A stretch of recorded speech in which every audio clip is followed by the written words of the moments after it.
মা সরলা গ্রাম্য কুমারী। লেখাপড়া শিখেন নাই।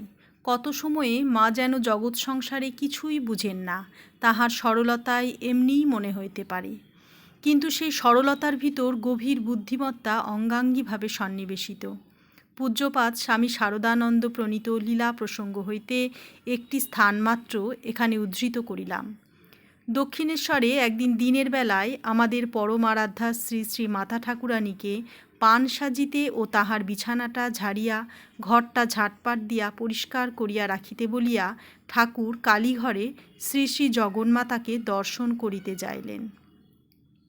তিনি ক্ষিপ্র হস্তে ওই সকল কাজ প্রায় শেষ করিয়াছেন। এমন সময় ঠাকুর মন্দির হইতে ফিরিলেন, একেবারে যেন পুরা দস্তুর মাতাল। চক্ষু রক্তবর্ণ, হেথায় পা ফেলিতে হোথায় পড়িতেছে। কথা এড়াইয়া অস্পষ্ট অব্যক্ত হইয়া গিয়াছে। ঘরের ভিতর প্রবেশ করিয়া ওইভাবে টলিতে টলিতে একেবারে শ্রী শ্রী মার নিকট উপস্থিত হইলেন। শ্রী শ্রী মা তখন এক মনে গৃহকার্য করিতেছেন। ঠাকুর যে তাহার নিকট ওইভাবে আসিয়াছেন তাহা জানিতেও পারেন নাই। এমন সময় ঠাকুর মাতালের মতো তাহার অঙ্গ ঠেলিয়া তাহাকে সম্বোধন করিয়া বলিলেন, ওগো, আমি কি মদ খেয়েছি? তিনি পশ্চাৎ ফিরিয়া ঠাকুরকে ঐরূপ ভাবাবস্থ দেখিয়া একেবারে স্তম্ভিত। বলিলেন, না না, মদ খাবে কেন? ঠাকুর, তবে কেন টলছি?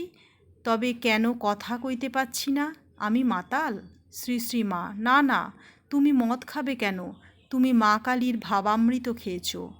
ঠাকুর, ঠিক বলেছ বলিয়া আনন্দ প্রকাশ করিতে লাগিলেন।